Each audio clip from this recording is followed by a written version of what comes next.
Qu'est-ce qui se passe? Vous avez gagné? On est trop dangereux, monsieur. On les a fracassés. Hein? On les a tapés en pas d'emploi. Tu vas dire. Les gars.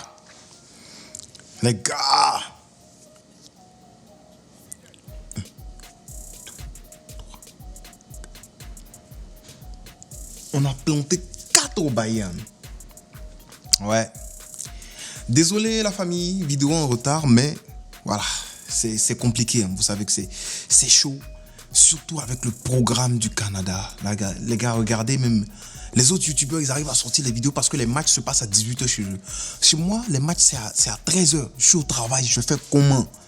Donc je me cache, je regarde, ne dites pas ça à mon boss. Hein. Je me cache, je regarde les matchs. Et puis quand j'arrive à la maison, j'essaie de débriefer. Et puis regardez, il fait tard.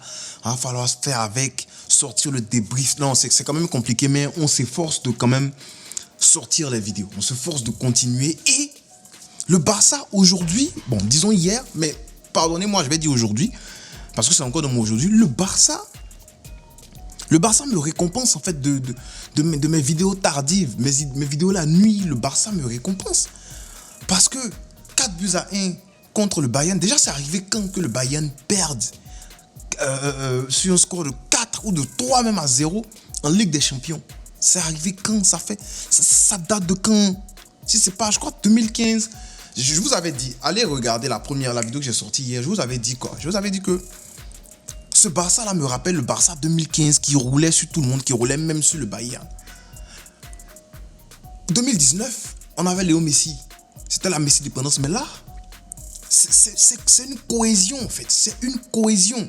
Déjà quand tu vois le 11 de Hansi Flick, tu ne peux que remercier Hansi Flick parce que je vous rappelez, j'ai parlé de Casado. Non, ça serait une vidéo un peu pêle-mêle parce que franchement 4-1, c'est pas tous les jours on débriefe les 4-1. On a été là quand le Barça s'est mangé les 8-2, le Barça se mangeait les défaites contre United, les défaites contre contre l'Inter. Mais là, fort est de constater que aujourd'hui, ce sont eux qui vont débriefer leur défaite. Nous, on va débriefer la victoire du Barça. À raison parce que pour moi, à part 20 minutes où le Barça a été catastrophique, défensivement, était à la ramasse, ce Barça-là, il était très cohérent aujourd'hui. Un 11 qui est parfait, disons presque parfait, parce que la seule personne qui, selon les circonstances, ne devrait pas faire partie du 11 au détriment de quelqu'un d'autre, c'est Fermín López au détriment de Olmo. Mais Fermín López, il fait un excellent match aujourd'hui, 2 passes décisives, des passes qui cassent les lignes, des remontées de balles, jusqu'à même, comment il s'appelle, même le Léon Goretzka, Papa Mascula, est obligé de venir le découper, obligé de venir faire faute. Non mais, parce que Fermín López, il est dans la continuité de ce qu'il nous a montré au JO. Et je suis content pour lui parce que c'est mérité. Ce joueur-là, mais est-ce qu'il a déjà fait une mauvaise performance avec le Barça? Que ce soit en sortie de banc contre le Real Madrid, que ce soit n'importe quel match qu'il joue, quel que soit Alpha, Fermín López, il te pond une masterclass, que ce soit en Espagne, que ce soit, en Espagne, équipe JO, que ce soit avec le Barça. Chapeau, Fermín López. Donc, un 11 qui est très cohérent. Je suis certain que c'est le 11 là qui va jouer contre le Real Madrid. À défaut, à moins que, disons ça comme ça, Dani Olmo soit prêt à commencer le match. Parce que Dani Olmo, même lorsqu'il est rentré contre le Bayern, vu que le Bayern était ouvert, il laissait des espaces par-ci par-là, Dani Olmo, avec sa palette technique, il arrivait à faire des passes à gauche, à droite, en profondeur. N'importe où, il faisait les passes. Même moi, j'étais au travail, Dani Olmo m'envoyait les passes en profondeur ici. C'est pour te dire qu'il y avait de l'espace. Alors, le seul bémol, comme moi je l'ai dit, c'était Iñaki Peña, en fait. Mais, le gars, il a quand même été là. Hein. Il ne pouvait rien faire sur les 2 buts marqués de Kane. Je dis les 2 buts marqués de Kane parce que on était à ça, hein, du but de Kane, c'est le but de la tête là où il est hors jeu. On était à ça parce que c'est son genou seulement qui était en hors jeu. Sinon, Harry Kane, voilà, il est fort. Et je m'attendais à ça d'une rencontre de Ligue des Champions, Barça-Real, comment t'appelles ça, Barça-Bayern. Les gars, il faut regarder un truc. Hein. Bon, déjà, premier but du Barça, ça vient à la première minute. C'est des choses qui arrivent. Ça ne veut pas nécessairement dire que l'équipe contre laquelle tu jouais, elle est nulle. Hein. C'est des choses qui arrivent. Ils se prennent 58e seconde. Ils se prennent, voilà, appel en profondeur. C'est un plan qui a été mis en place par Hansi Flick. On va parler de lui tout à l'heure. Et c'est un plan qui a été très, très bien reproduit par l'équipe. Et ça a fonctionné. But, appel en profondeur, but. Mais comment est-ce que le Barça marque comme ça? C'est parce que déjà, tu as Dayo Upamecano et Min Jae Kim qui sont tous deux plus rapides que Lewandowski. Donc, Hansi Flick, il voit ça et se dit, l'équipe de Bayern va venir jouer une high line, genre une ligne très haute comme nous. Du coup, eux, ils ont des attaquants qui courent vite. Harry Kane, il est quand même plus rapide que Lewandowski. Harry Kane, il peut se taper un sprint derrière Pau Kubasi s'il part en premier. Mais Lewandowski, est-ce qu'il peut se taper un sprint derrière Dayo Upamecano? Je ne pense pas. Du coup, le génie de notre coach Hansi Flick décide de décaler Robert Lewandowski dans l'animation offensive, va vers la ligne là-bas. Et quand tu le fais, tu auras Dayo Upamecano qui va forcément peut-être te suivre. Ou peut-être c'est Min Jae Kim qui va te suivre. Mais ça laisse l'espace aux meilleurs joueurs en termes d'appel de balle, en termes de course. Parce que Ferran Torres, il en faisait partie. Là, je suis en train de dire ça sans me moquer de Ferran Torres. Ferran Torres, il en faisait partie. Il faisait partie des joueurs qui étaient très deadly, très tueurs en termes de passes, de course dans le dos. Rafinha, depuis Leeds, allez voir les vidéos que j'ai sorties. C'était quoi, il y a 2 ans avant que Rafinha même explose du côté de Leeds. Je dis, ce mec-là, il est fort. Allez voir, je parlais de ses courses dans le dos.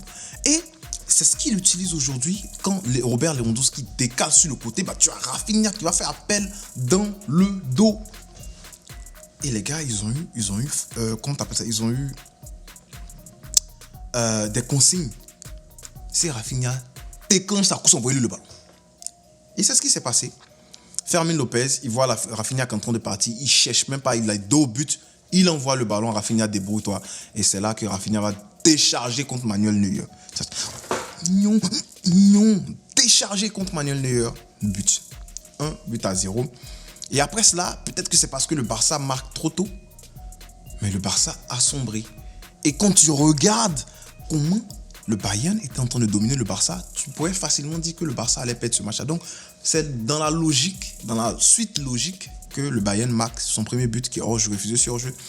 Il faut aussi saluer quand même l'alignement défensif du Barça sur le hors-jeu et le monde de jeu qui applaudit. Mais nous, on célèbre maintenant les hors-jeux. Tellement on est fort dans le hors-jeu, on célèbre ça même.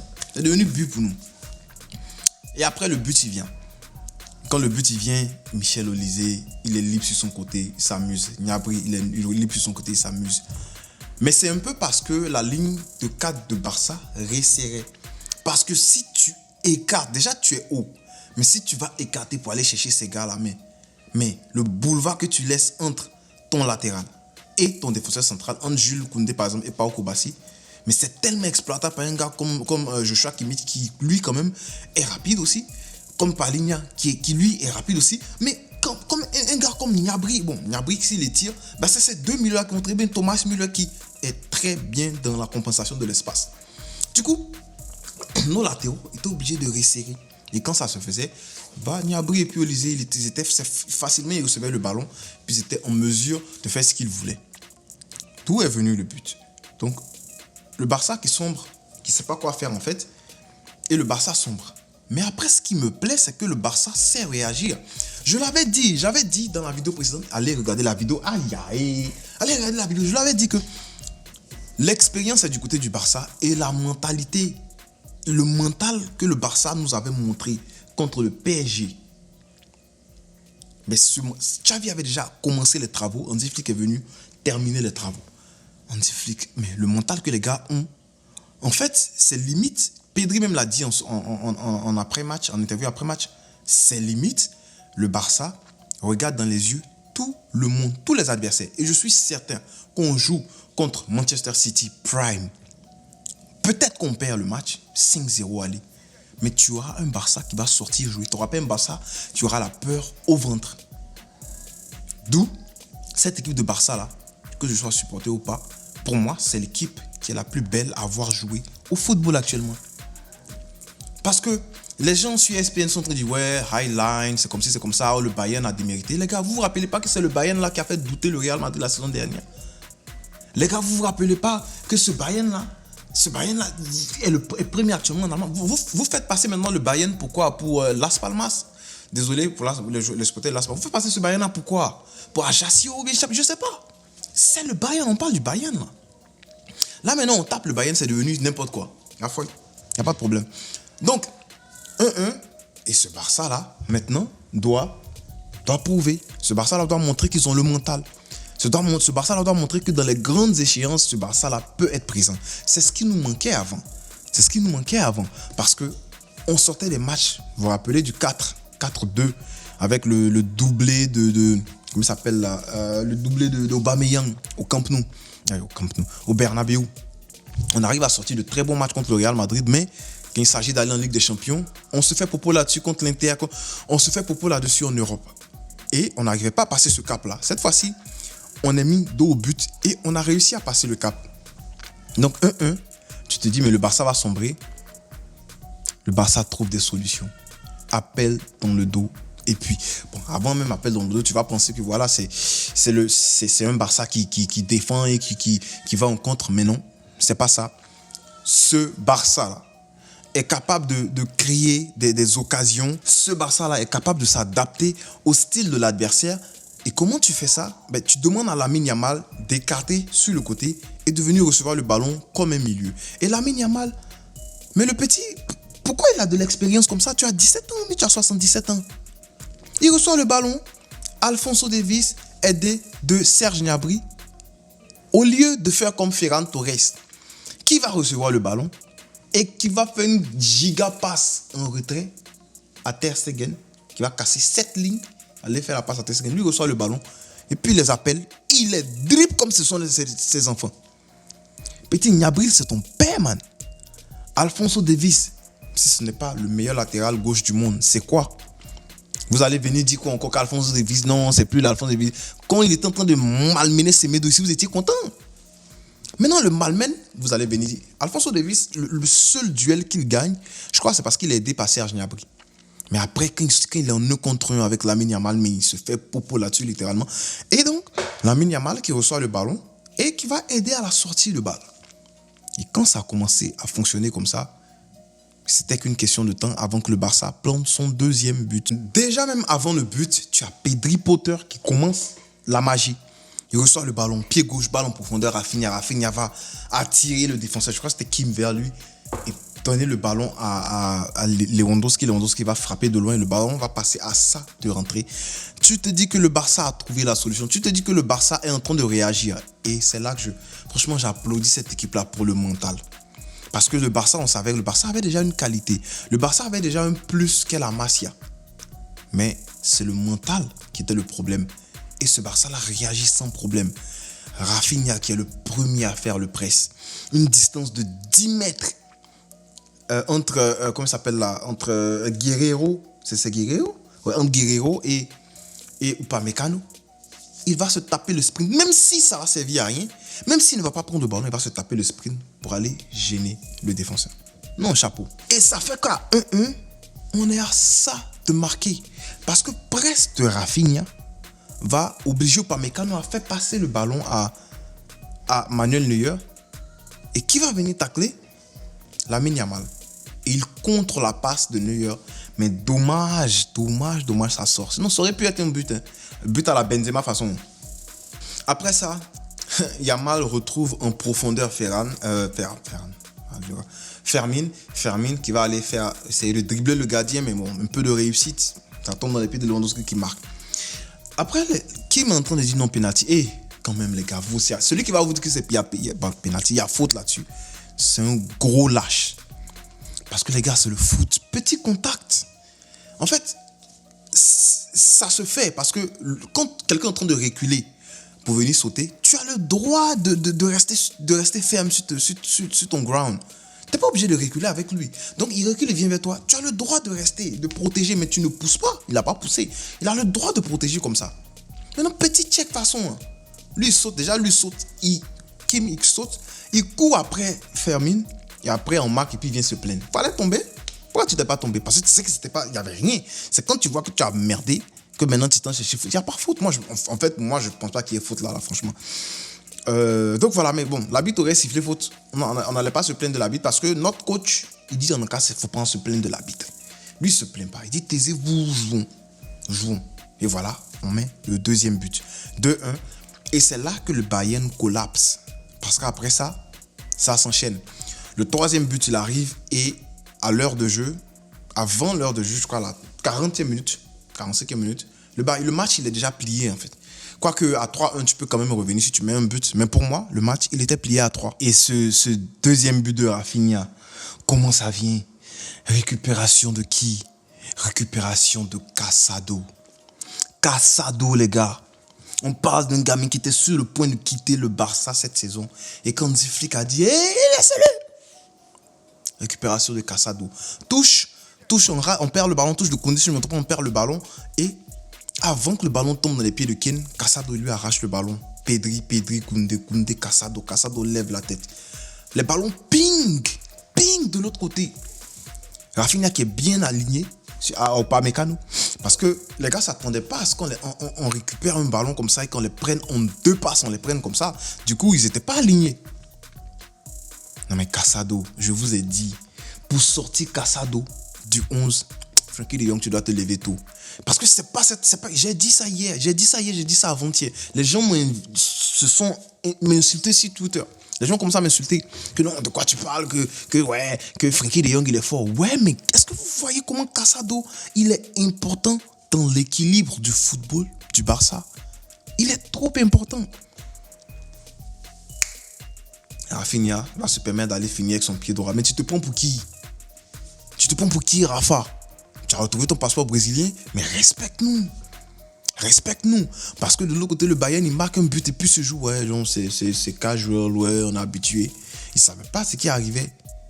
Rafa, chapeau. Parce que la finition de Rafinha sur son deuxième but.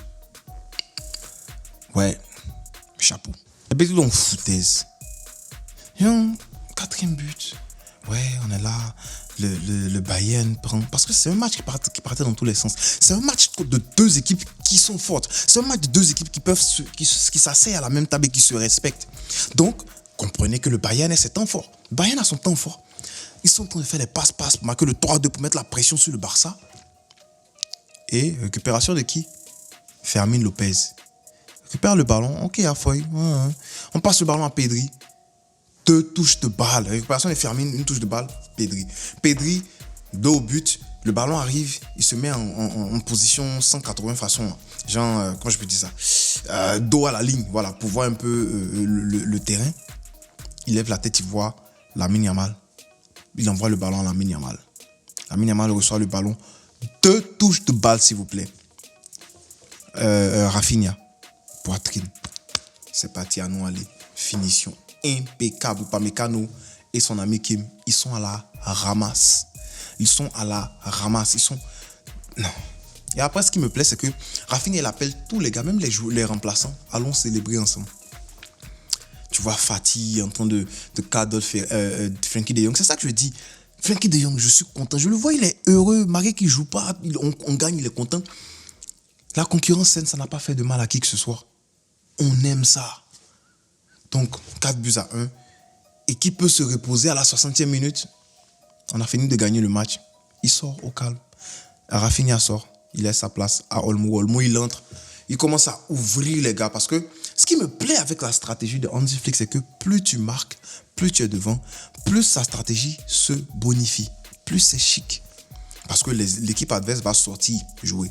Quand c'est Séville, on faisait ça, on disait non, c'est pas une bonne équipe. Voici ce qui s'est passé ici avec le Bayern. 4-1. Et Chaki qui entre, Dani Olmo qui entre, et puis voilà, il commence à ouvrir le jeu. Il les ouvre comme poulet pané, poulet piqué. Voilà. Puis, non, franchement, je me suis régalé. Voilà, je sais pas en fait, je sais pas. Dis-moi en commentaire ce que tu penses de ça, parce que pour moi, c'est ce match-là que j'attendais pour dire que le vrai Barça est de retour. Parce que le Real, on les tapait même quand on n'était pas de retour. On se connaît en nous. Mais le Bayern, là, c'est un match important. Alors, ce n'est pas le match le plus important de la saison parce que c'est encore un match de poule. mais c'est un statement que tu envoies à l'Europe. C'est un statement que tu envoies à l'Europe pour dire que le Barça a ses chances contre n'importe qui. Et c'est ce qu'il fallait. Et voilà les gars, quel match de Pedri. Quel match de Pedri, parce que Pedri il a toujours fait sortir des matchs comme ça. Hein. Mais qu'est-ce que les gens disaient? Non, on veut un match contre un gros en Ligue des Champions. Malgré qu'il avait déjà fait ça contre le Bayern, on a perdu. Le résultat n'était pas là. Mais la performance était là. Il faut les voir. Non, voilà. Donc là, maintenant, il a fait ça contre le Bayern, on a gagné. Vous allez vous taire maintenant. Ou bien le Bayern, c'est devenu une petite équipe. Je suis content. Franchement, je suis content. Et je savoure cette victoire du Barça, là. Je savoure cette victoire-là parce que les gars, on vient de loin. On a perdu beaucoup de fois contre le Bayern ici. Mais il y avait des crises. Et les gens, ils s'en foutent. On était en pleine crise, là. Mais les gens s'en foutent. Vous avez perdu 8-2, c'est comme ça. On comprend. Il n'y a pas de problème. Donc, même si ce n'est pas le bon Bayern, nous aussi, on s'en fout. On a planté 4. On a partagé, on a distribué les 4 ici. Voilà, je vais m'arrêter là pour aujourd'hui parce que franchement, et je vais essayer de faire une vidéo demain. Je ne sais pas quand elle va sortir, mais quand je reviens du boulot, je fais encore une autre vidéo. Parce que ça n'arrive. Les gars, il y a longtemps, on a gagné, on a piétiné l'Europe comme ça. Donc, laissez-nous nous enjoyer. Mettez-moi en commentaire ce que vous avez pensé du match et si vous avez suivi cette vidéo jusque là, jusqu'à la fin de la vidéo. Je veux que tu écrives en commentaire 4. Comme ça, je sais que tu étais là jusqu'à la fin. N'oublie pas de liker, partager, t'abonner. On ne cessera jamais de le dire. Pesca. El Barça.